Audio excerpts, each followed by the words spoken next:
Hey guys, Pastor Chandler here with another Logos tutorial video. In this video, I want to show you how to use collections. And if you're a power user, my first tip is going to be my best tip. Collections are so valuable for leveraging one of the most important aspects of Logos Bible software, and that is the powerful search function. As you guys know, I advocate for building a very large Logos library because you can search it, and that is going to pay dividends, even though some of them may be in resources that you didn't know you had. But the problem is, this can get to be pretty unwieldy. You build a large Logos library. It's massive, fantastic. But then you perform a search and it's very, very difficult to find what you're looking for. Collections can help you figure this out.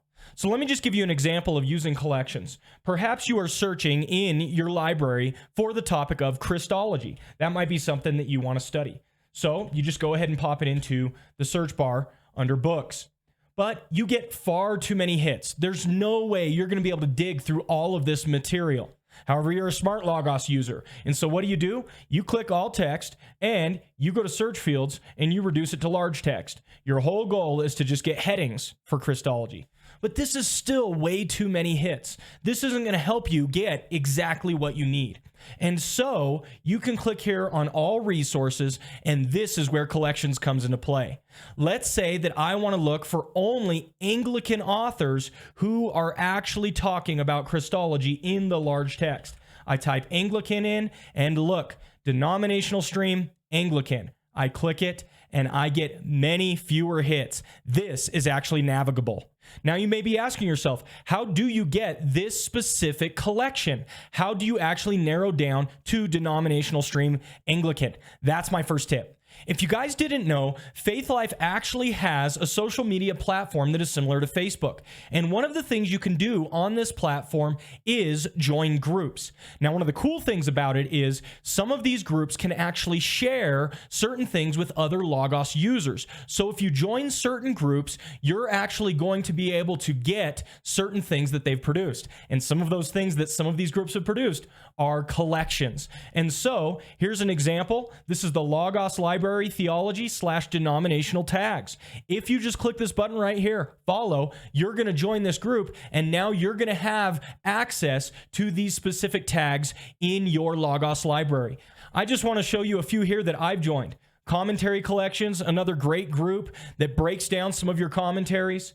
Logos resource collections that groups up all of these specific resources that are in certain collections so that you can actually combine those for a specific search. Product collections, similar idea. Author collections, church documents library. You can even join a group for Logos visual filters. Very nice.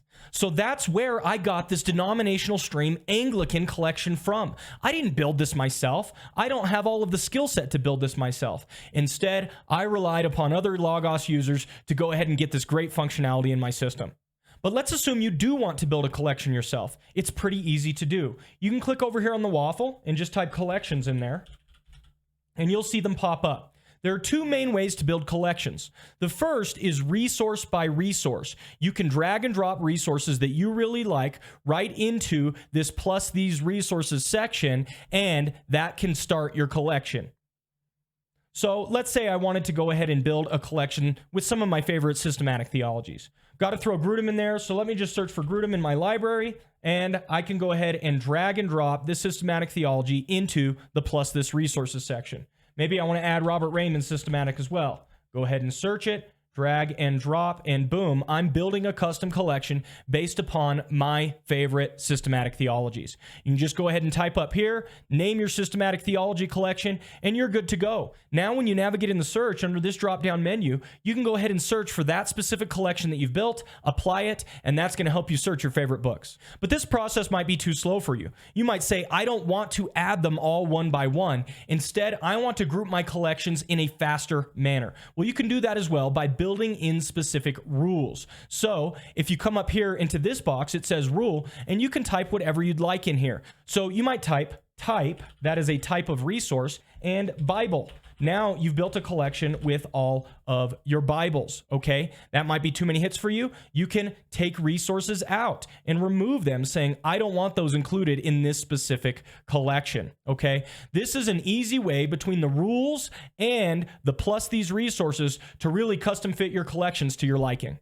Finally, guys, I just want to show you quick collections. You can essentially do this process of utilizing a rule on the fly by just utilizing the drop-down menu in your search. So let's say I hadn't built a collection ahead of time, but I wanted to see if C.S. Lewis ever wrote about the topic of Christology. So it would start out on all resources, but I can go ahead and click here and just type C.S. Lewis. Okay. Now what this is doing is it's trying to narrow down my library to those specific resources that have C.S. Lewis mentioned. So it might be mentioned in the background. He might be the author. It might be mentioned in the description. You don't really know. But notice that I've narrowed down my library from thousands of resources to 516 with a quick collection. I just click that, and this is going to give me many hits that I'm not interested in, but there's still plenty that are more interesting. I love that you can build these collections on the fly and just apply them. You can do it for authors. You can do it for specific resource types. Very helpful. So that's it, guys. Just a quick video on how to utilize collections in order to get the most value out of the search function in Logos. Building this big library can be very good, but you need to know how to filter it in order to hit the resources you're looking for faster.